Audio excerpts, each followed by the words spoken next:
영국에서 예수를 잘 믿고 싶어가지고 몸부림을 친 사람들이 기독교인들을 박해하기 때문에 이 사람들이 미국으로 건너갔어요. 미국에 건너가서 하나님도 잘 믿는 중에 물질의 복을 너무 많이 받아가지고 그래서 세계적인 강대국이 된 것이 바로 미국입니다. 그 미국의 신앙생활을 잘했던 청교도 후예들이 예수를 믿고 나니까는 내 영혼도 잘 됐고 생활도 윤택한 이런 놀라운 은혜가 있어가지고 그래서 많은 선교사들이 해외로 파송됐는데 그 선교사들이 한국에도 와서 우리 민족을 교육적으로 의학적으로 깨우치는 놀라운 일을 많이 했습니다. 그 선교사와 얽힌 좋은 이야기를 제가 잠시 하려고 합니다. 1889년 그러니까 지금부터 한 120년 전 얘기예요. 그때는 구한말 조선시대인데 옥분이라는 여자아이가 있었습니다. 집이 너무너무 가난해가지고 때를 걸리는 것을 밥 먹듯이 하다시피 했어요. 그런데 이 옥분이가 한 10살쯤 됐을 때 1901년도에 우리 한국에 대기근이 일어났답니다. 비가 안 오니까는 농사가 막 다 안 되는 거예요. 그래도 잘 사는 사람들은 그래도 있는 곡식 가지고 먹고 사는데 이 옥분의 집은 원체 가난해가지고 평소에도 먹을 것이 없는데 대기근이 일어나니까는 더 먹을 것이 없는 거예요. 그래서 그 아버지가 어쩔 수 없이 이 마지 옥분이를 남의 집에 보내게 됐습니다. 한 동네 사는 부잣집에 하녀로 10살 된 아이를 보냈어요. 10살 되면은 지금 초등학교 한 3학년밖에 안 되는데 이 하녀로 팔려간 이 옥분이가 일을 잘 할 수가 없어요. 일머리도 잘 몰라요. 그러다 보니까는 나이 든 이 일꾼들보다 일을 너무나 못하다 보니까는 이 옥분이를 막 주인이 때리기도 하고 밥도 굶기기도 하고 막 그런 거예요. 겨울이 됐습니다. 옷을 좀 두툼하게 입고 나가서 일을 해야 되는데 옷도 여름옷 입고 나가서 일을 하다 보니까는 이게 한 해, 두 해 지나가다 보니까 이게 동상 걸린 것이 점점 심해지가지고 끝내 가서는 이 옥분이의 양손과 발이 썩어 들어가게 됐습니다.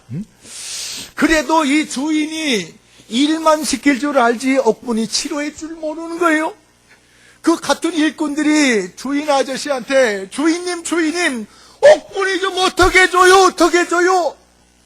그 일꾼들이 하도 그래서 하니까는 저 옥분이를 치료해가지고 다시 일 좀 시켜 먹으면 그래도 내게 도움이 되겠지. 그래가지고 옥분이를 서울 외국인 병원에 데리고 갔어요. 그 외국인 병원은 외국에서 온 의료 선교사들, 의료 간호사, 이런 선교사들이 운영하는 그런 병원인데 이 병원에 데리고 가서 이 아이 좀 고쳐주세요.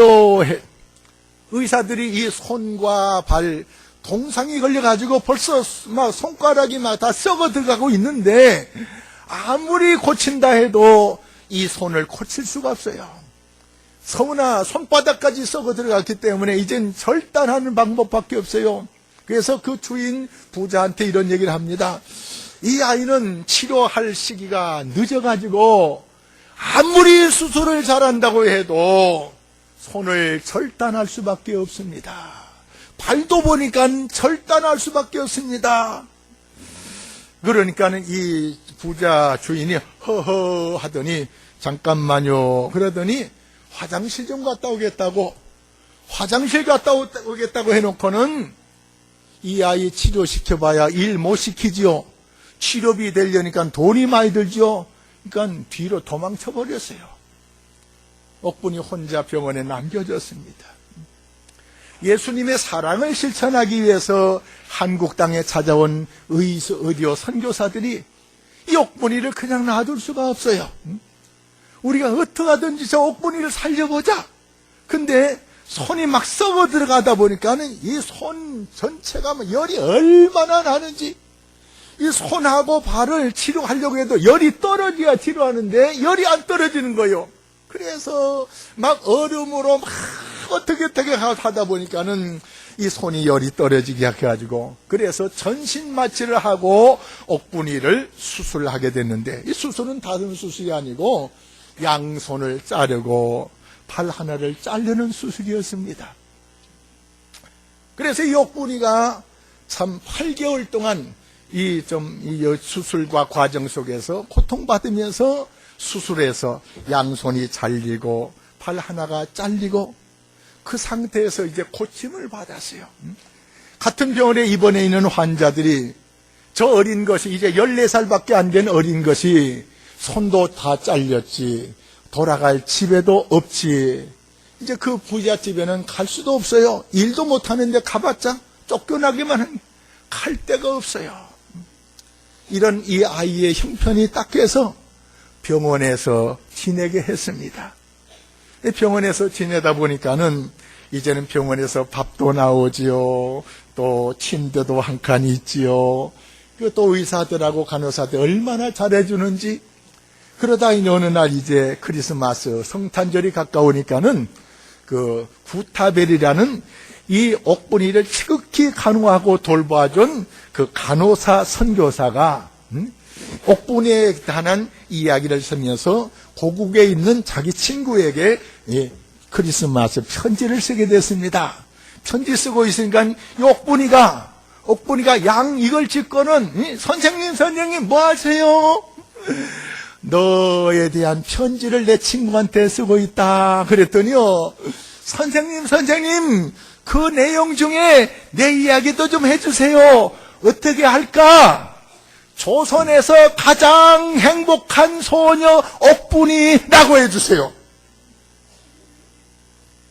이 간호사로 온 이 의료 이 구타벨 선교사가, 얘야, 손도 하나도 없고 팔도 하나도 없는 내가 어떻게 조선에서 가장 행복한 소녀라고 할 수 있느냐 물었더니, 선생님, 제 말 들어보세요. 제가 이곳에 와서 선생님들을 통해서 내 손과 발을 다 고쳐서 이제 고통이 없어졌잖아요. 그리고 병원에 온 후로는 그 주인 아저씨한테 한 번도 매를 맞지 않았잖아요. 병원에 온 후부터는 한 끼도 굶지 않았잖아요. 그리고 다시 그 부잣집 나를 때리는 그 부자 주인한테 돌아가지 않아도 됐잖아요. 얼마나 행복한지 모르겠어요. 그런데 이 모든 것보다 더 내 마음에 행복한 것이 있어요. 그게 뭐냐? 이렇게 예수님의 사랑을 나에게 전해준, 그래서 내가 하나님의 사랑을 알게 된 거예요. 하나님의 사랑 때문에 선생님들이 한국에 왔잖아요. 하나님 사랑 때문에 저를 고쳐줬잖아요. 하나님 사랑 때문에 치료비 한 푼도 안 들이고 제가 고침받았잖아요. 그 하나님의 사랑을 내가 받은 것이 얼마나 행복하고 얼마나 좋은지 몰라요. 얼마나 좋은지 몰라요. 이 어린 것이 이렇게 간증을 하는 거예요. 이 구타벨 선교사가 이제 그 편지를 보내서 이 옥분에 관한 편지를 보냈더니, 미국에서 그 편지를 받은 친구가, 그때는 우리 한국의 병원에 휠체어가 하나도 없을 때인데 자기 딸이 타고 다녔던 그래서 장성한 그 딸의 휠체어를 한국으로 보내줬어요. 이 옥분이가 손도 없고 이제 뭉퉁한 것밖에 없잖아요. 지금까지는 이걸 어떻게 짚고 이렇게 다녔는데 휠체어가 오니까는 휠체어를 타니까 얼마나 좋은지 몰라요. 이 어린 것이 이 귀한 하나님의 은혜, 이 귀한 선생님의 은혜를 무엇으로 갚을까 생각하다가 영어를 배우기 시작했어요. 그래가지고 영어를 열심히 배워가지고 선교사들이 왔다 또 가시고 왔다 가시고 하면 처음 오신 선교사들은 한국말을 잘 모르잖아요. 이 선교사들에게 통역을 지가 해주고, 그리고 병원에 들어와서 이제 그 고통 중에 치료받고 있는 그 어른들, 아저씨, 아주머니, 여기 오면요 다 고칠 수 있어요. 저 같은 사람도 소망이 있잖아요. 저 같은 사람도 희망이 있잖아요. 그러면서 이 어린 것이 휠체어를 타고 다니면서 의사들의 보조 역할도 하고 환자들에게 소망과 희망을 주는 그런 일을 하게 됐다고 합니다. 이건 실화예요, 실화예요. 사랑하는 우리 이웃, 오늘 처음 오신 어른들, 오늘 성경 말씀이 이런 말씀을 우리에게 주시네요. 도둑놈들이 우리에게 오는 것은 우리에게 도둑질하고 죽이고 우리를 멸망시키기 위해서 오지만, 예수님이 오신 것은 양으로 더불어, 우리를 다 양으로 표현했는데 양으로 더불어 생명을 얻고, 이 옥분이가 새로운 생명의 생활을 시작한 것처럼 새로운 생명을 얻고 그리고 풍성한 삶을 누리도록 하기 위해서 예수님이 우리에게 오셨답니다. 예수님을 믿고 하나님의 은혜 가운데 살던 선교사들이 예수 믿고 죄사함 받고 구원받고 그리고 그 풍성한 사랑을 나눠주기 위해서 한국까지 와가지고 이 소망이 없는 옥분이를 살려낸 것처럼 하나님께서 우리로 하여금 그런 영원한 생애를 향한 하나님의 뜻을 따르는 삶도 살고 또 그 하나님의 은혜로 풍성한 삶도 누리고, 우리만 누릴 것이 아니고 이웃에 사는 우리 이웃분들, 예수 안 믿는 분들에게도 이런 복을 받도록 하기 위해서 우리 주님께서 우리에게 오셨고, 또 이 이웃에 계신 어른들도 이런 은혜를 같이 받도록 하기 위해서 오늘 이렇게 초청을 했습니다. 옥분이 얘기는 100년 전 얘기예요. 근데 오늘 이 시대 속에도 하나님은 살아계셔서 우리에게 은혜를 베풀어 주시고 우리의 삶을 풍성케 하는 산증인을 오늘 모셨습니다. 저 뒤에 계신 우리 이용식 집사님, 자, 우리 박수로 한번 모시겠습니다. 한국이란 코미디언입니다. 일찍이 어려서부터 하나님을 믿고 하나님의 은혜 가운데 이렇게 귀한 은혜와 사랑을 받은 것을 오늘 이렇게 간증하기 위해서 서울에서 오늘 왔습니다.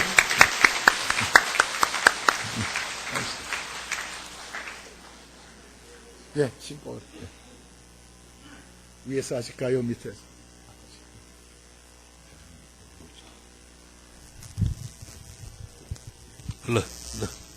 됐어. 저 뒤까지 들리십니까? 네, 뒤까지 들리세요? 맨 뒤. 됐어. 네. 됐어. 네, 고맙습니다. 이렇게 또 물까지 갖다 주시고 감사합니다. 여러분 안녕하세요. 반갑습니다. 뽀시기 이용식입니다. 인사 받으십시오. 네. 반갑습니다. 오늘 제가 여러분께 이렇게 인사드리는 이 제일교회에서 얼마 전에 그 영천의 큰 행사 때문에 내려와서 한 몇천 명, 한 5, 6천 명 모인 데서 공연을 한번 한 적이 있어요. 며칠 전에. 그 강 옆에 그 고수부지 거기서 이제 했었는데 그날도 즐거웠지만 오늘 이렇게 주님 성전에서 여러분들을 뵈니까 더 반갑고 더 즐겁고 신나고, 뭐 가수들 20, 30명 나와서 노래하고 막 악단 음악 나오고 그럴 때도 신났지만 오늘은 더 신나는 것 같습니다. 네, 여러분들 정말 오늘 잘 오셨고, 여러분들이 오고 싶어서 오신 게 아니고 바로 오늘 여러분들은 이 교회에 오셔서 저랑 만날 수 있는 스케줄이 미리 예수님께서 다 노트에 적혀 있기 때문에 여러분들은 바로 선택받은 분들이다, 이렇게 말씀드릴 수가 있습니다. 맞죠? 네, 맞습니다. 나름대로 오늘 보니까 뭐 보조의자가 또 이렇게 많이 나오고 2층에도 또 계신 분들 계시고, 뭐 요즘 신문 보거나 텔레비전 뉴스 보면은 정말 답답한 뉴스가 많은데 오늘 제 몸매를 보고 얼마나 더 답답하십니까? 참. 요 앞에 나가고 싶어도 제 몸매가 보일까봐, 답답해 하실까봐 한번 나가보죠. 뭐 제 몸매가 아주 잘 빠졌습니다. 네, 요 상태로. 네, 반갑습니다. 예. 나름대로 오늘 저도 2일날이죠. 2일날 오늘이 주일날 이 영천에 있는 제일교회에 가게끔 하늘나라에서 스케줄을 또 다 잡아주시고 그동안 우리 구봉서 장로님도 오시고 뭐 윤영주 장로님 뭐 여러 많은 훌륭한 분들이 오셨는데 오늘 저도 이곳에 와서 정말 개인적으로도 영광스럽게 생각합니다. 근데 보니까 우리 저에 대해서는 아버님, 어머님 되시는 분들이 뒤에 또 많이 오셔가지고 오늘은 막 가족적인 분위기에서 또 하늘나라에 계신 우리 어머니도 뵌 것 같기도 하고 하늘나라에 계신 우리 아버님도 오신 것 같고 그래서 아주 가슴이 뛰고 흐뭇합니다. 그리고 하늘나라에서 유일하게 볼 수 있는 천사들의 모습도 양쪽 옆에 성가대 여러분들이 계심으로 인해서 너무너무 아름답습니다. 네, 반갑습니다. 네, 반갑습니다. 저는 지금 현재 출석하고 있는 교회가 종로구, 서울 종로구 평창동에 있는 얼마 전까지만 해도 연예인 교회라고 있었는데 그 이름을 바꿨어요. 왜냐하면 연예인 교회라고 하니까 연예인들만 다니나? 이렇게 생각하는 분들이 계셔서 우리 전 교인들이 열심히 기도를 해가지고 이름을 바꿨습니다. 예능교회로 예수님의 능력이 가득한 교회다 해서 예능교회로 바뀐 그 교회에 출석을 하고 조건혜 목사님이 이제 담임 목사님이신데 그 교회가 맨 처음에 생길 때 여러분들이 너무나 잘 아시는 저의 멘토, 저의 스승이고 뭐 훌륭한 대한민국 코미디계의 뭐 대들보 멘토 구봉서 장로님 그리고 영화배우 신영균 장로님 또 영화배우 고은하 권사님 또 뭐 서수남 장로님 등등에 해서 많은 연예인들이 한 맨 처음에 수백 명의 남진 선배님도 있고 성우들도 탤런트들도 시작을 했는데 지금은 그 교회에 제가 출석을 하고 있습니다. 그런데 이제 오늘 주일날 지금 이 시간에도 우리 교회에서 예배를 보고 있는데 사랑하는 저의 딸 이수민 저랑 똑같이 생겼죠. 예.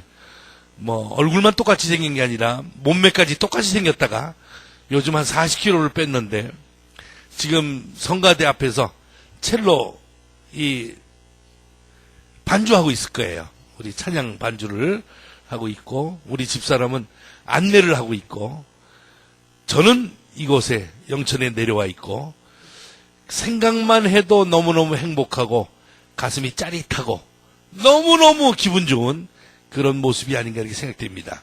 여러분들도 이제 주님을 믿게 되면 이런 가슴 벅찬 이런 행복을 느낄 수가 있다고 저는 생각됩니다. 제가 그 간증 시간이 원래 3시간입니다. 그런데 오늘은 1부, 2부, 3부로 나누어서 1부만 보내드립니다. 그 이유는 다음에 또 목사님이 불러주실 것 같아서 2부, 3부는 다음에 꼭 해드리겠습니다. 다음에 꼭 좀 불러주시기 바랍니다. 우리 목사님은 처음에 서천에 계셨죠, 서천. 예. 이번에는 영천. 천으로 통일을 했습니까? 예. 이 천자가 하늘 천자입니다. 우리 모두 다 하늘에 갈 수 있도록 목사님께서 항상 훌륭한 말씀 해주실 텐데 나름대로 저는 모태신앙이라고 하지만 모태신앙은 한마디로 부모님께서 주님을 영접해서 그때 북한에서 피난 내려왔습니다. 저희 집이. 그런데 북한에 있을 때부터 이북에 있을 때부터 할머니 때부터 주님을 영접하셨대요. 저는 할머니 얼굴을 모릅니다. 뵌 적도 없습니다. 그러나 할머니 때부터 주님을 영접해서 대대로 이렇게 내려오고 있는데 참 저는 이 가정에서 태어난 걸 다행으로 생각됩니다. 그 이유는 우리 연예인들이 주님을 영접하기가 굉장히 좀 힘듭니다. 뭐 인기에 또 연연하고 또 금전, 재산 뭐 이런 거 그리고 생활 자체가 수많은 사람들을 만나고 다니기 때문에 이렇게 좀 주위에 유혹이 많습니다. 그런데도 주님께서 보시기를 어여삐 생각해서 주님 가정에서 태어날 수 있게끔 그런 영광을 베풀어 주셨습니다. 그래서 이제 피난 내려올 때 우리 어머님께서도 피난 보따리가 하나도 없이 오로지 주님의 말씀이 담겨 있는 그 옛날의 성경책은 무지하게 컸대요. 전화번호부 책처럼 컸고, 왜냐면 활자가 컸으니까 그 책 한 권을 들고 피난을 내려오셨습니다. 처음으로 피난 내려오신 것이 바로 어디냐면 백령도 옆에 대청도라는 섬, 대청도라는 섬에서 제가 태어났어요. 대청도라는 섬. 뭐 어딜 가나 우리는 주일날 교회에 출석을 하고 가족들이. 그래서 저는 피난 내려올 때 저는 이 세상에 없었는데 대청도에 무사히 이북에서 탈출 기념으로 대청도에서 태어났습니다. 제가 탈출 기념으로. 그래가지고 우리 김영애 권사님이 바로 저희 어머님이신데 이영환 장로님은 저희 아버지시고 두 분 사이에서 막내 아들로, 사형제 중에 막내 아들로 태어났습니다.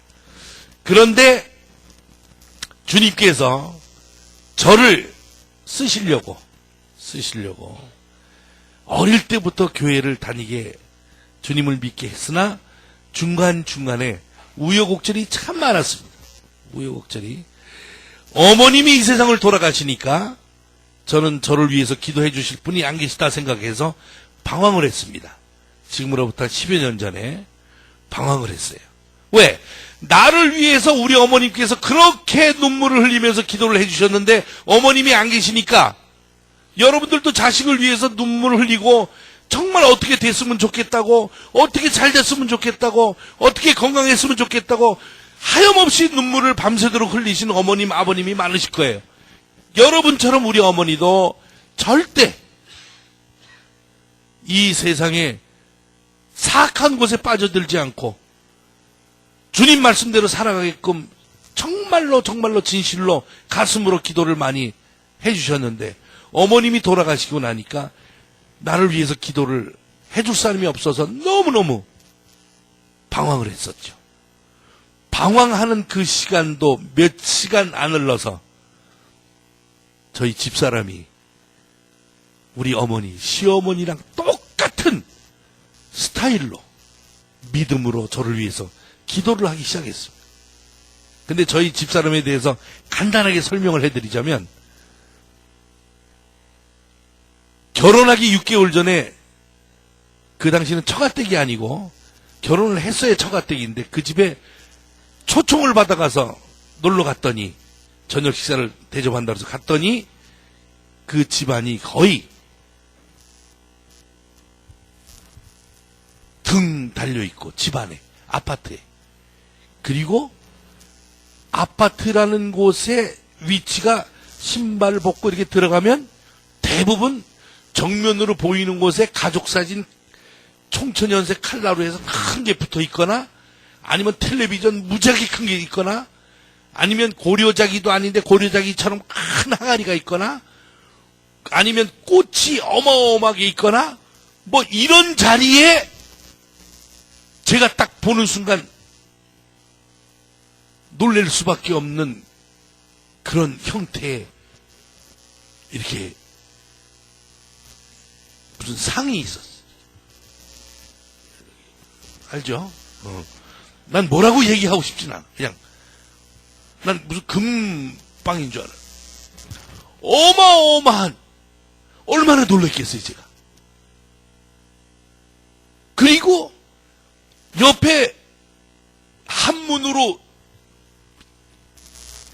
이렇게 해갖고 그리고 등이 이렇게 붙어있고 그걸 보고선 제가 신발이 벗어지겠습니까?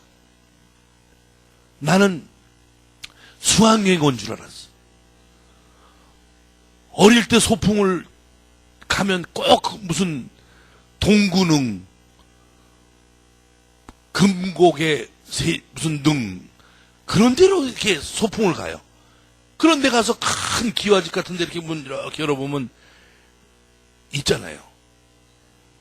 그 뒤에 창 들고 또 바로 나랑 결혼할 상대 여자 집이 그런 이렇게 꾸며놨어요. 그러니 얼마나 놀랬겠어요. 그래가지고 들어갈 수가 없더라고요. 오른쪽 신발은 벗어졌는데 왼쪽 신발이 잘 안 벗어져. 이걸 어떻게 헤쳐나가야 되나.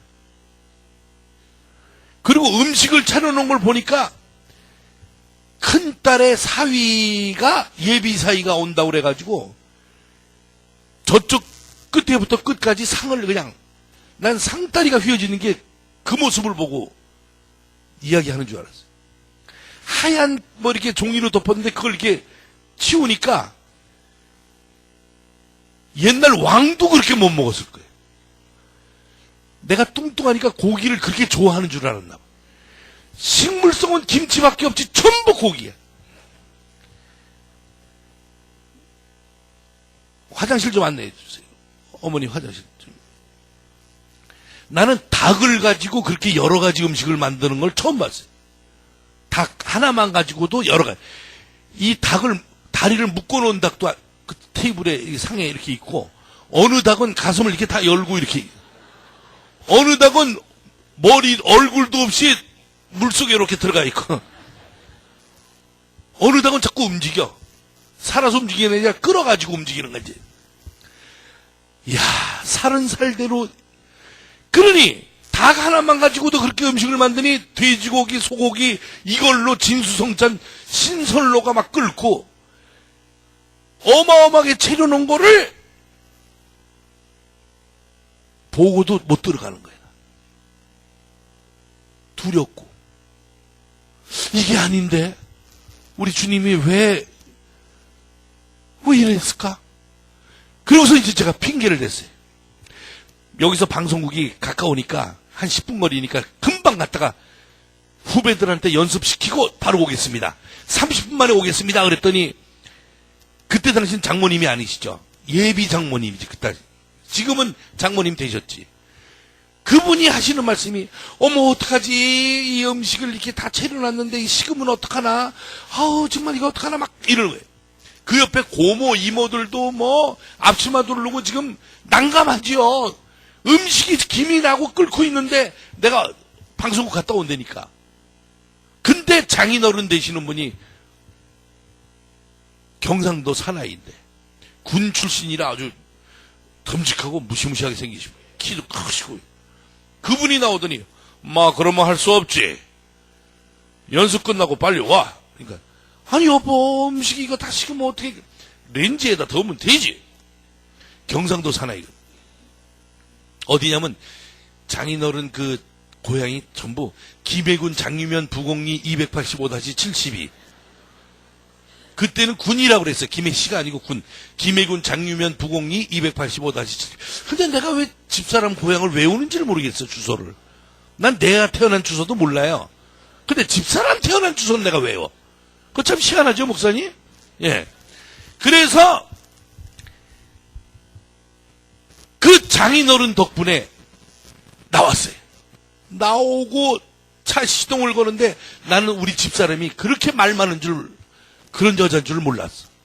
그 전까지만 해도 식당에 가면은 뭐 드실래요? 그러면 아무거나. 아니 저는 짜장면 먹을 건데 뭐 드실래요? 저도 그걸로. 별 말이 없는 여잔데 갑자기 방송국 다녀오겠다 그러니까 엘리베이터 타자마자서부터 아니 세상에 이럴 수가 있어. 우리 부모들이 그렇게 음식을 차려놓고 고모 이모가 다 차려놨는데 열흘 전서부터 준비를 해놓고서 지금 했는데 갑자기 연습도 없던 연습이 생겨가지고 방송국 갔다 온다 그러는데 어디가 정말 도대체가 알 수도 없고 정말 정말 승질 나갖고 온 가족이 지금 얼마나 실망하고 있는. 시동 걸고 떠나는 데까지 백밀러로 보니까 저 뒤에 서서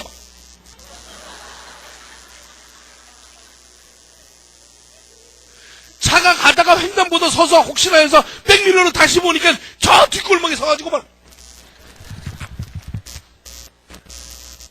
그리고 내가 어디로 갔겠어요? 방송국으로 갔겠어요? 방송국 연습도 없는데. 그때는 엄마 집에서 살았거든. 사형제 중에 막내라 엄마가 날 데리고 살았어. 형들은 다 결혼하고. 그래가지고 어디로 갔느냐? 엄마 집에 갔어. 엄마 집에 가서 엄마한테 다 일렀어. 이 결혼은 이루어질 수가 없다. 가니까 막 이렇게 돼 있고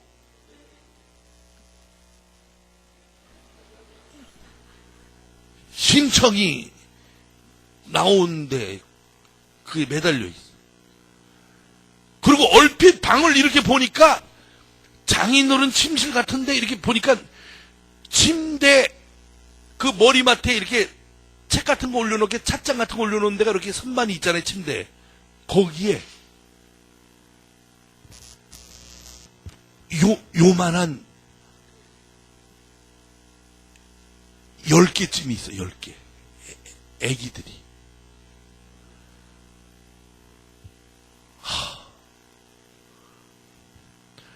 얼마나 놀라겠어요. 우리는 들어간 입구에 응접 거실에 십자가 이렇게 하나 있고 성경지 찬송 이렇게 놓여 있는데 거기 머리맡에가 그게 가슴이 막 뛰고 막 예수님이 미워지는 거예요. 왜? 여기로 집에 가서 엄마한테 문을 박차고 들어가니까 엄마가 아니 너 오늘 초대받아가지고서 간다고 그랬는데 벌써 왔네?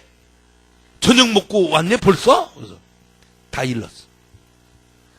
그러면서 하는 얘기가 엄마 도저히 이 결혼은 이루어질 수가 없다고 해서 엄마도 생각하지.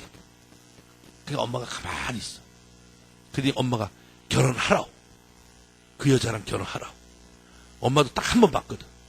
아니 엄마 결혼해갖고 살다 보면 뭐 종교 갈등 때문에 헤어지고 그러면 보식이 그다 뽀뽀뽀 할 때니까 이혼하고 그러면 또 신문에 나고 뭐 어디 잡지책에 나고 그러면 엄마도 망신이고 나도 망신이고 교회도 망신이고 아니 세상에 이럴 수가 있어.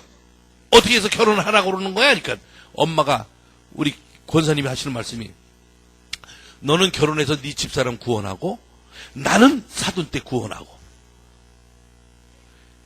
전도를 해서 구원을 받으면 예수님이 가장 기뻐할 일 중에 첫 번째가 예수님을 모르는 사람한테 예수님을 알려서 그분이 예수님을 믿게끔 하면 최고의 상, 선물 이걸 포상으로 내리는데 그걸 다 알고 있는데 엄마가 그 말씀을 하시는. 그래서 결혼했죠.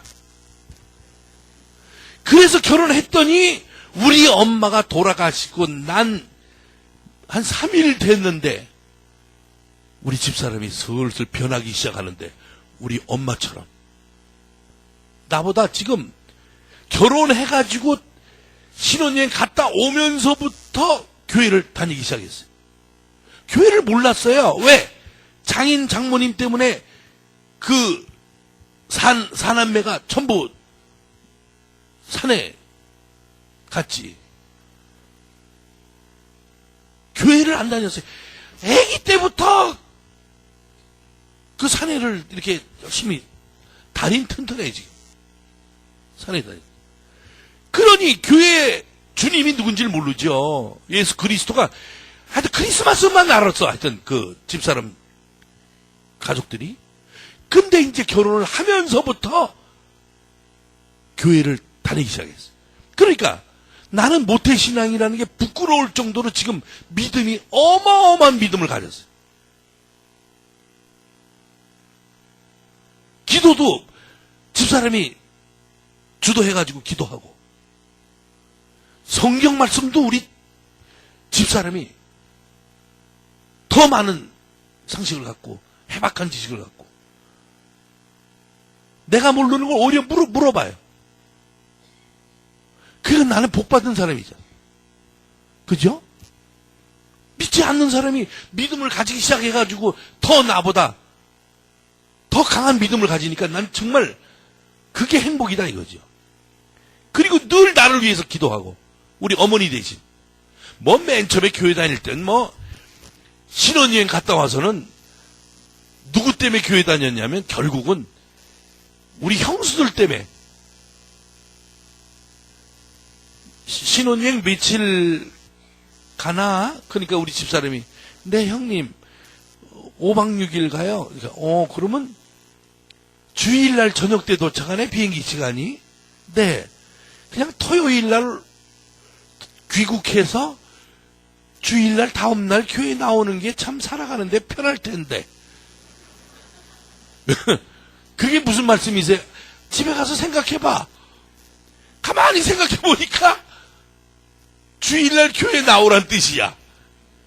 그러니까 집사람이 나보고 신혼여행 갔다가 하루만 땡기재. 아니 여자가 하루를 늘리자고 못하고 땡기자고 그러니까 이상하다 그랬고, 그래 그러면. 그리고 하루 땡겨서 토요일날 왔더니 주일날 아침에 새벽같이 일어나서 화장하고 뭐 저쩌고 그러더니 교회 가재. 그 피곤하지 않냐니까 괜찮대. 그때 처음으로 교회 나간 거예요. 그때 처음으로. 그래갖고 우리 어머니는 꼭 두 번째 줄에 앉아요. 두 번째 줄. 그래갖고 우리 아버지, 큰형, 둘째형, 셋째형, 저, 우리 어머니, 그 다음에 큰형수, 둘째형수, 셋째형수, 집사람, 요렇게 두 번째 줄에 쪼르륵 앉았는데, 그때 결혼식 때 우리 목사님이 주례를 보셨거든요. 그래서 신혼여행 잘 갔다 왔습니까? 그래서 네, 열심히 교회 다니세요? 그래서 네, 그러고서 이제 설교 말씀 시작되는데, 우리 어머님, 아버님이 걱정하던 그 사건이 드디어 발생을 합니다. 무슨 사건이냐면 닭병 사건이라고. 집사람이 처음으로 교회 왔는데 모세가 누군지, 그때 바다 갈라, 그 모세님이 아주 집사람 하는 얘기예요. 모세님이 바다를 갈라시는데 무슨 바다, 태평양인가? 지 말로 교회 갔다 와서 그 설교 말씀을 그대로 하는데 전혀 상식이 없으니까 엉뚱한 얘기를 하는 거야 지금. 그래갖고 노아의 방주가 어디 저수지냐고 물어보고, 그때 설교가 시작되는데 집사람이 교회가 이렇게 생긴 거구나. 목사님이 가운 입고 성가대도 이렇게 들어오고, 그러면서 뭐 두리번 거리다가 교회 처음 나왔으니까 설교 말씀이 무슨 뜻인지 알 수가 없잖아요. 로마 군인들이 쫓아온다 그러니까 바다가, 기도하면서 바다가 갈라지고 글로 탈출을 했다 그러니까 무슨 만화 얘기, 영화 얘기 같기도 하고 뭐 그러면서 이제 하다가 집사람이 우리 가족이 우려했던 그 증세가 나온 거예요. 이렇게 앉았다가 조는데 닭이 병 걸리면 그 조는 방법이 있다고 그러더라고. 2번 껐떡대고 3번째 털어. 그러니까 우리 어머니는, 시어머니는 가끔 며느리들 4명이 앉아있으니까 이렇게 보는데, 예배 시간에 이렇게 보는데 건방지게 맨 끝에 있는 게 보였다 안 보였다 하는 거야. 그러니까 설교 말씀은 한참 진행 중인데 넷째가 까딱 3번째 잘 봐야 돼. 까딱 하고 털어요. 털고 눈을 크게 뜨고 주위를 살펴 누가 봤나 안 봤나. 그러다가 아무도 안 봤으면 다시 앉아서 또 털어 이제. 이게 엄마한테 딱 걸린 거예요. 그러니까 시어머니가 큰형수 옆구리를 이걸로 탁 치니까 큰형수가 예? 옆을 보니까 저 끝에서 하나 보였다 안 보였다 하거든 이게. 그러니까 첫째 형수가 둘째 형수가 셋째 형수가 쳐서는 안 됐어. 절대 쳐서는 안 됐어. 왜? 셋째 형수의 체격이 나랑 똑같아. 셋째 형수는 조카들 군밤을 때린 적이 없어요. 왜? 때리면 사망이야. 어마어마해. 우리 형이 이불 빨래를 들고 옥상에 못 올라가는 걸 우리 형수는, 셋째 형수는 양쪽에 들고 뛰어 올라가. 우리 동네, 그 형이 사는 동네 도둑들이 다 그 집에 들어와도 우리 형 집엔 못 들어와. 잡히면 죽음이야. 어마어마한 체격을 가진 셋째 형수가 신혼여행 갔다 와서 온몸에 힘을 빼고 깜빡깜빡 닭병 걸려고 졸고 있는 우리 집사람의 오른쪽 갈비 4번, 5번을 흉기라고 할 수 있는 이 팔꿈치로 뭐 나중에 형수는 뭐 비껴쳤어요. 슬쩍 건드렸어요. 예리지만 이걸로 딱 치는 순간 우리 집사람이 그냥 교회 처음으로 간 날이야. 뭐라고 소리 냈겠어요? 이걸로 팍 치니까. 으악? 아니. 분명히 비명은 비명인데 이걸로 치는 순간 무슨 소리가 났냐. 교회 가서 그날 배운 게 뭐냐면 목사님이 그럼으로써 여러분은 구원을 받을 수가 있습니다. 그러니까 다 같이 아멘. 회개하십시오. 아멘. 늘 주님 앞에 우리는 고개를 숙여야 됩니다. 아멘. 그러니까 어떤 말씀을 강조하실 때 모든 교인들은 다 그 뜻에 따라서 공감한다는 뜻의 아멘을 하는구나. 아멘, 아멘. 이게 은연중에 머릿속에 박혀 있는데 갑자기 느닷없이 벼랑간 졸지에 셋째 형수가 우리 집사람의 옆구리를 치니까 그 조용한 설교 시간에 이렇게 졸다가 맞는 순간 아멘! 온 교인이 다 놀란 거예요. 근데 보니까 이상한 사건이라서 목사님이 이 밑으로 들어가셨어요. 목사님이 없어졌어요. 나중에 물어보니까 왜 글로 들어가셨냐니까 너무 웃겨서. 왜? 목사님은 다 보고 계셨거든. 졸고 있다? 비행기로 10시간씩 타고 있으니까 얼마나 피곤할까? 이거를 생각하시면서 설교 말씀을 하시는데 시어머니한테 걸렸다. 시어머니가 첫째 며느리 이걸로 치니까 첫째가 둘째, 둘째가 셋째, 셋째가 치려고 이렇게 하니까 목사님이 그 순간 설교 말씀을 하시면서 속으로 기도를 했대요. 제발 저 팔꿈치가 빗나가게 해주시기를 주님 간절히 하는데 제대로 맞은 거야.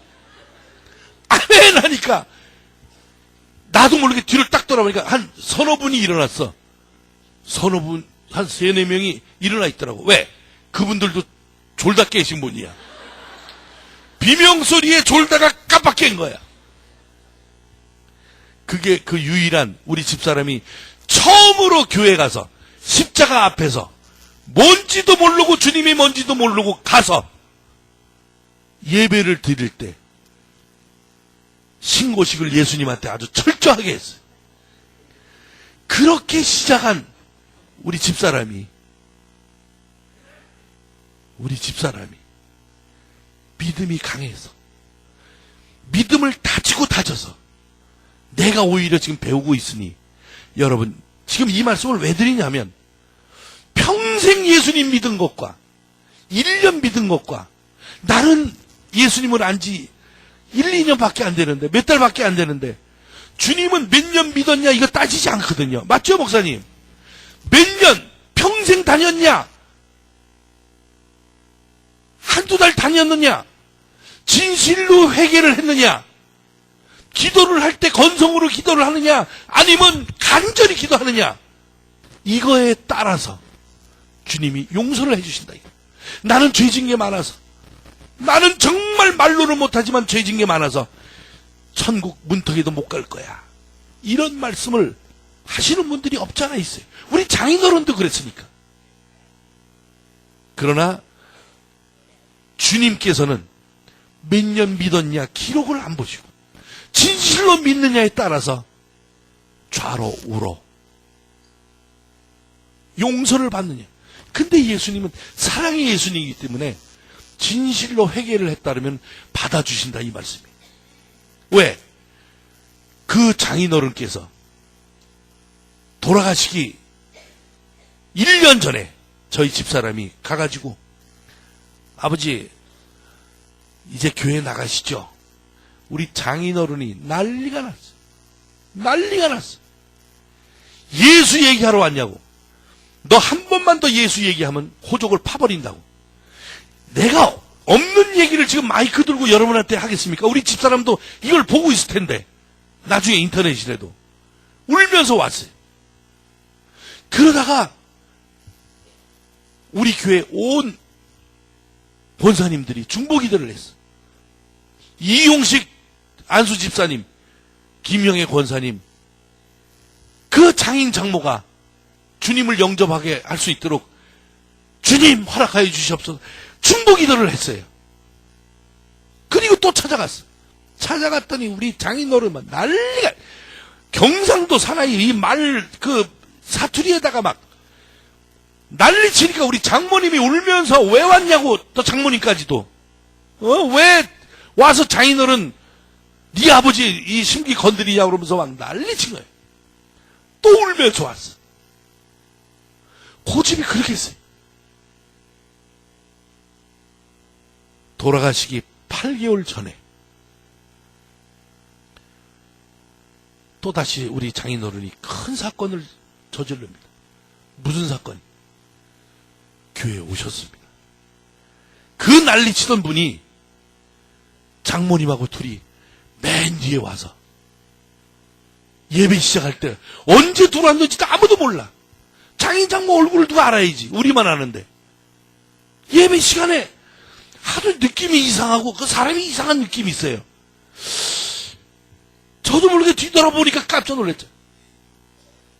그 목사님도 설교 말씀이 이건 오늘은 필요 없다. 저 두 분 온 것만 해도 이건 설교 말씀에 100% 이건 저를 아는 사람들, 우리 장인 장모가 어떤 분인지 아는 사람들은 그날 정말 은혜 받았죠. 돌아가시기 8개월 전에 오셔가지고 주님을 영접하고, 왜 좀 일찍 믿으시지? 일찍 주님을 아시지? 이렇게 장모님한테, 장인어른한테 말씀을 드렸더니 장인어른이 하시는 말씀이, 진실로 회개하면 받아준다며. 그래서 늦게나마 왔지. 우리 하늘나라에 계신 우리 어머니 계획이 딱 맞은 거예요. 나는 집사람, 우리 어머니는 그 사돈 두 어른, 나는 성공한 거예요. 그런데 여기서 중요한 거는 우리 집사람이 이상한 버릇이 있어요. 지금 제가 다니고 있는 이 교회에 대해서 말씀드리는데, 지금까지 이사를 몇 번 갔나 했더니 5번을 갔어요. 5번을. 5번을 갔는데 전부 내 뜻대로 가는 이사가 한 번도 없어요. 전부 집사람이 결혼해갖고 전세 살다가, 그때 당시는 수민이가 없었을 때니까, 자기야 뭐 이걸로 하죠. 자기야 우리 이사 가자. 어디로? 지금 이 전세 사는 것도 괜찮은데 어디로? 목동 신시가지가 새로 생기는데 거기는 뭐 도로도 넓고 뭐 외국처럼 진데, 아파트 단지 목동에. 글로 이사 가자. 언제? 내일. 내일? 어떻게 내일 가? 중도금 먼저 다 계산 다 했어. 난 내일 녹화 있는데 그래서 내일 가. 자기 집에 있으면 짐보따리 하나 큰 거 있는 거나 마찬가지니까, 녹화하러 방송국 가면 이사짐센터하고 차남들 불러다가 이사 갈 거니까 염려 말어. 녹화 끝나고 집에 놀러 와. 5번을 내가 가자는 대로 본 적이 없어요. 왜? 이사 갈 집을 갈 시간도 없고, 집 보러 다닐 시간도 없고. 지금 사는 집은 더 대박이에요. 지금 사는 집. 수민이 아빠, 수민이가 이제 태어났을 때니까. 왜? 이사 가야겠다. 내일 가니? 어떻게 알았어? 너 밤낮 그 전날 얘기하잖아.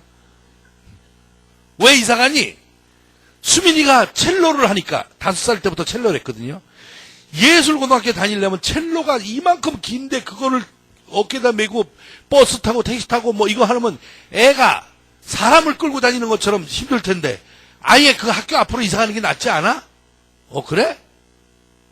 난 내일 녹화한 거 알지? 녹화한 거 알아. 내일 녹화 끝나고 와. 알았어. 녹화 끝나니까 매니저가, 저 이사 간 거 아시죠? 야, 우리 집 이사 간 걸 내가 모르냐?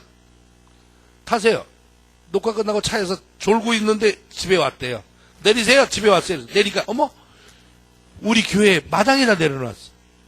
야, 오늘 주일날도 아니고 화요 예배도 아니고 금요 예배도 아닌데 부흥회도 아닌데 왜 교회에 날 데리고 왔어? 그러는데 뒤에서 아빠, 그래서 너 웬일이야?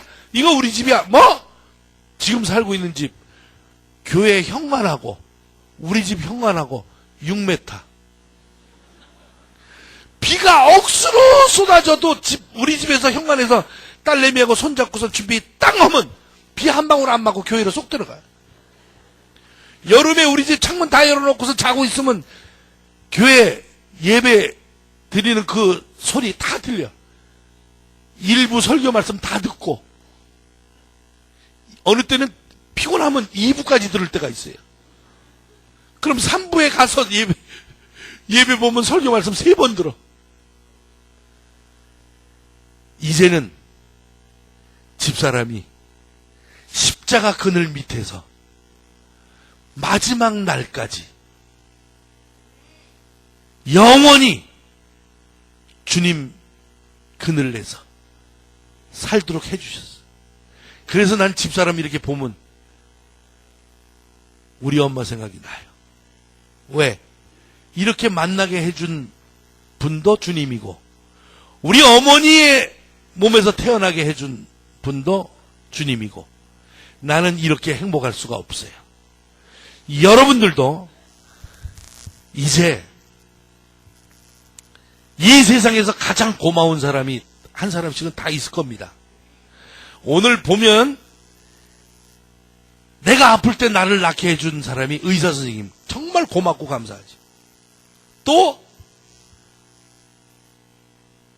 아무것도 모르는, 지식이라는 게 하나도 없는 나에게 가르침을 주신 선생님도 정말 고맙죠. 갑자기 돈 50만 원 필요한데 이거 어떡하나 그럴 때 돈 갖고 뛰어와서 빨리 이거 쓰고 돌려달라고 그러는 옆집 아줌마가 고맙죠.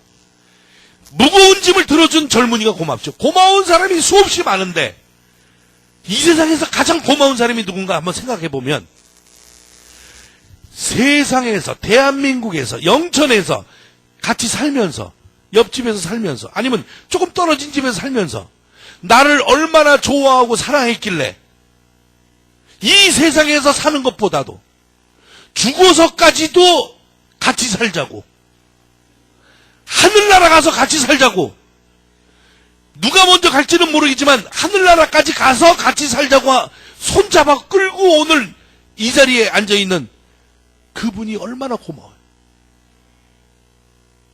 나를 얼마나 좋아해도, 사랑을 해도 죽어서까지 같이 우리 천당에서 아무리 껴입지 않아도 춥지 않고, 먹지 않아도 배고프지 않고, 늘 천사들의 음악소리와 꽃과 모든 동물들이 평화롭게 살 수 있고, 죽지 않고 영원히 살 수 있고, 주님의 말씀을 들으면서 살 수 있고, 그 천당에서 같이 살자고 하는 그분이, 나를 데리고 오늘 온 분이 얼마나 감사하고 고맙냐 이거지. 지금 이 순간 나를 데리고 온 그분 귀에다 대고, 아무도 못 듣게 귀에다 대고 고마워 이 한마디 하세요. 고마워. 옳지, 빨리 고마워 한마디 하세요. 지금 한 80여 명이 고맙다고 이렇게 고마워라는 이야기를 듣고 얼마나 가슴이 벅차겠습니까? 그죠? 고마워하신 분한테 다시 귀에다 대고 괜찮아 한번 하세요. 괜찮아. 시작. 괜찮아. 바로 이거. 이제 두 분은 뗄래야 뗄 수가 없이 주님 수첩에 딱 적혀 있어가지고 누가 먼저 갈지는 모르지만 기다리고, 사랑하는 사람이 기다리고 있는 거예요. 이주일 선배님도 나랑 절친한, 정말 절친한 선후배 사이였는데 먼저 하늘나라 가기 전에 그 병이라는 게, 암이라는 게 그렇게 무서운 줄 몰랐어요. 치아가 다 빠지고 얼굴에 살이, 볼살이 다 없어지고 마지막 떠나기 바로 직전에 의식을 잃었는데 빠진 게 있어. 중환자실 혼자 그 중환자실에 누워있는데 빠진 게 있어. 집사람한테 전화 걸어가지고 빨리 갖고 와, 빨리 구해와. 그래가지고 집사람이 일산에 있는 국립암센터로 가지고 왔어요. 이럴 때 음악이 또 쫙 나오네. 난 그 형 생각하니까 가슴이 막 아리고 그런데 이럴 때 저 음악이 나오니까 더 아리네 지금. 일부러 틀었죠? 다 알아. 주일영 머리맡에다가 나무로 된 십자가를 딱 놓고 성경책 찬송가를 딱 놓고 형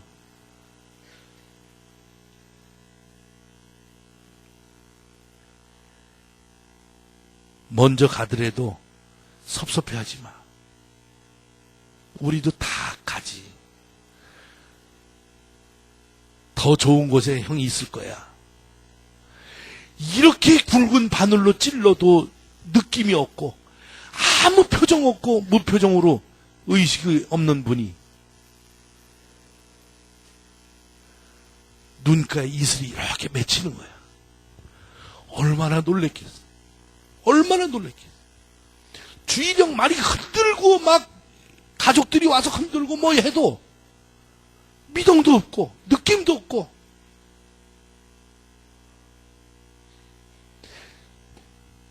돌아가시기 며칠 전에 세례를 받고 돌아가셨는데 천만다행.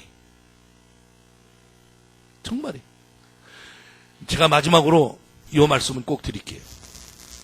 우리 어머니가 83세 돌아가셨는데 새벽기도 이때까지 피난 내려와서 빠진 적이 없습니다. 북한에서 내려올 때 가죽이 아니라 비닐로 된 그 가방 손으로 꼬맨 것만 해도 오히려 꼬맨 자국이 그 비닐보다 더 많았어. 그 실이. 자꾸 그 애착심이 있어서 그걸 들고 다니는데 자꾸 북한의 부모도 생각나고 그래서 거기에 성경책 찬송가를 들고 껴안고 다녔어요. 끈들면 끊어질까봐 껴안고 다녔어요. 비가 오나 눈이 오나 새벽 기도를. 근데 어느 날 새벽 기도 갔다 오셔서 우리 사형제가 살라고 4층 건물을 전왔는데 엄마는 다 이제 전세를 주고 세를 주고 옥상에 사셨어요. 옥상에. 1층에 큰형, 둘째형, 셋째형, 이용식이 이렇게 살라고 4층 이렇게 단독주택을 이제 이렇게 빌라처럼 졌는데 근데 어머니가 10월 27일 날 새벽 기도 갔다 오셔서 계단에 이렇게 앉아가지고 가방을 안고 벽에 기대서 그대로 돌아가셨어요. 심장마비로. 그냥 지나가는 사람들은 다 거기 앉아서 쉬는 줄 알았대. 동네 그 어른들이 지나가면서 저 차가운데 왜 저기 앉아있나? 그러고 다 지나가. 근데 6개월 만에 우리 할머니 집에 들렸던 장손, 우리 집의 장손, 큰형 아들. 이놈이 대학교 다니는데 와가지고 할머니 왜 여기 앉아있어? 그러고 할머니 그러니까는 옆으로 쓱 쓰러지는데 잡아 보니까 돌아가셨어요. 장손 등에 엎여서 그렇게 보고 싶어 하던 오기만 하면 좋아가지고 막 그러시던 어머니가 장손 등에 엎여서 영안실로 가셨어요.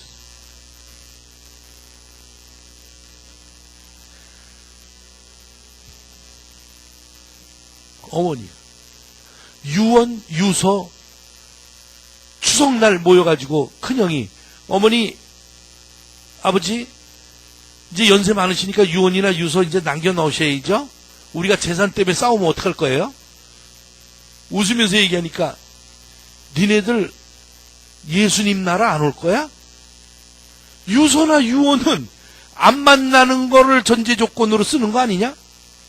나는 니네들 하늘나라 주님 나라에서 기다리고 있는데 그때 만나면 되지. 뭐하러 유언 유서를 남겨? 너는 안 올 모양이구나. 그래갖고 한바탕 우리가 웃은 적이 있어. 그렇게 어머니는 가셨어요. 그리고 제일 중요한 거 제가 요거는 꼭 어디 가나 제가 말씀드리는데 나는 겁이 많아요. 혈액형이 A형이다 소심증에다가 그리고 뭐 이상한 거 보면 막 며칠 동안 불안 초조하고 그래. 그러니까 이 마음이 약하다 이거죠. 어머니가 돌아가셔서 그 영안실에 누워 계신데 어머니가 다니는 우리 연예인교회, 예능교회, 또 어머니가 다니는 교회, 교인들이 한 100여 명이 오셔가지고 이제 마지막 발인 예배를 보시는데, 입관 예배. 마지막 얼굴을 보라 그러면서 다들 가족들 들어오라 그러는데, 삼형제는 다 들어가고 형수 다 들어갔는데 나는 안 들어갔어요. 제 집사람 다 들어갔는데 난 안 들어갔어. 그러니까 왜 안 들어오니? 어머니의 행복한 표정, 어머니가 나보면 즐거워했던 표정. 8년 반 만에 우리 수민이를 나가지고 엄마 품에다가 안겨줬을 때 우리 엄마가 그 수민이를 안고 그 행복한 표정, 이 표정을 나는 기억하고 싶지, 죽어있는 시신 우리 엄마 차가운 얼굴을 기억하고 싶지 않아서 안 들어간다고 그랬어. 그리고 예배가 시작됐어요. 밖에 혼자 있는데 마지막이라 그러니까 보고도 싶어. 그거 나도 모르게 그 문을 열고 들어가서 그 교인들 사이에 이렇게 엄마를 보려고 이렇게 보니까 목사님이 하얀 가운을 여기까지 이렇게 가슴까지 이렇게 내렸는데 우리 엄마 얼굴이 이렇게 보이니까 엄마 얼굴이 돌아가신 얼굴이 아니야. 우리 엄마가 그 4층 건물을 질려고 그러는데 돈이 모자라갖고 말은 못하고 안절부절하는데 제 집사람이 가서 그 문제를 해결해 줬을 때, 야, 고맙다. 그래도 막내 며느리가 그래도 최고다 그러면서 웃으시는 그 얼굴 표정보다 8년 반 동안 애가 없어가지고 우리 엄마가 얼마나 눈물로 기도를 했는데, 막내에게 애기 하나만 달라고 그 기도를 했는데, 애기가 태어난 날 저녁 때 신생아실 간호사가 나보고 오라 그러더니 오늘 밤 11시에 오면은 애 한번 안아볼 수 있게끔 올, 그 불법이죠. 안아보게 해줄 테니까 내려오라 그래서 우리 엄마한테 전화 걸고 엄마도 한번 안아보라 그러고선 집에서 오라 그래갖고 밤 11시 반까지 저녁 때부터 기다리다가 신생아실 옆에서 보따리에다가 이렇게 이불에다 싸서 이렇게 주는데 금방 태어나서 몇 시간 안 된 애가 애 같지가 않잖아. 근데 걔를 이렇게 안으니까 터질 것 같아 자꾸. 얼마나 보고 싶어 했던 내 애기인데 이걸 앉자마자 엄마한테 이렇게 주니까 우리 엄마가 이걸 안고 그 쌌던 이불이 다 젖었어. 좋아서 젖은 게 아니야. 기뻐서 젖은 게 아니야. 감사해서 눈물을 흘린 거야. 예수님한테 감사한 기도를 드리면서 다 이걸 눈물로 젖게끔 했어. 그러면서 기도를 드리고 난 다음에 날 보더니 이제 바랄 게 없다 용식아 그러면서 웃는 그 표정보다도 지금 시신으로 누워 계신 어머니의 얼굴 표정이 더 행복해 보이네. 그러니까 그 얼굴을 보고 두 교회에서 다 오신 성도님들이 한 발자국씩 다 물러났다니까. 놀래가지고 목사님 두 분이 얼마나 장례 예배를 많이 치렀겠어요.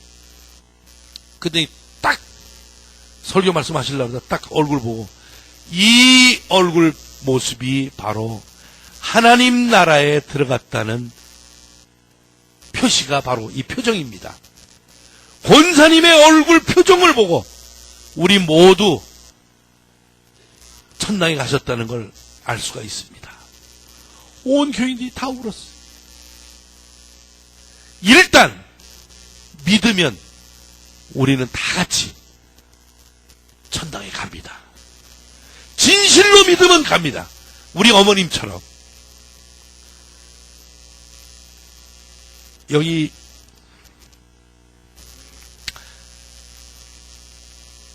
계신 우리 연세 드신 분들을 우리 어머니가 다 돼주셨으면 좋겠습니다. 어머니처럼 되셨으면 합니다. 간절히 기도드립니다. 그리고 여기 계신 우리 어르신들, 남자분들은 우리 아버지처럼 되셨으면 좋겠습니다. 그래서 이 다음에 저도 안 갈지, 못 갈지도 모릅니다. 그래서 이렇게 전국 어디든지 다니면서 주님 일을 많이 하려고 합니다. 왜? 우리 어머니 보러 천당에 가려고. 주님 일을 많이 해가지고 가려고. 착하게 살려고. 사람답게 살려고. 마지막 가는 그 종점이 천국이 될 수 있도록. 그래서 여러분들은 제일교회에서 저를 봤다고 거기서 만나면 꼭 이야기를 좀 해주십시오. 얼마나 반갑겠습니까? 오늘 간증 1부는 여기까지입니다. 2부에는 더 재밌고 즐거운 게 많습니다. 감사합니다. 예, 저를 초대해 주신 목사님과 많은 장로님, 많은 집사님, 권사님, 그리고 저를 오늘 보기 위해서 오신 분이라고 하면은 굉장히 그건 틀린 말이고, 주님이 등을 밀어서 여기 오신 분 꼭 축복받으시길 바라겠습니다. 여러분 사랑합니다. 건강하십시오. 목사님 고맙습니다. 예.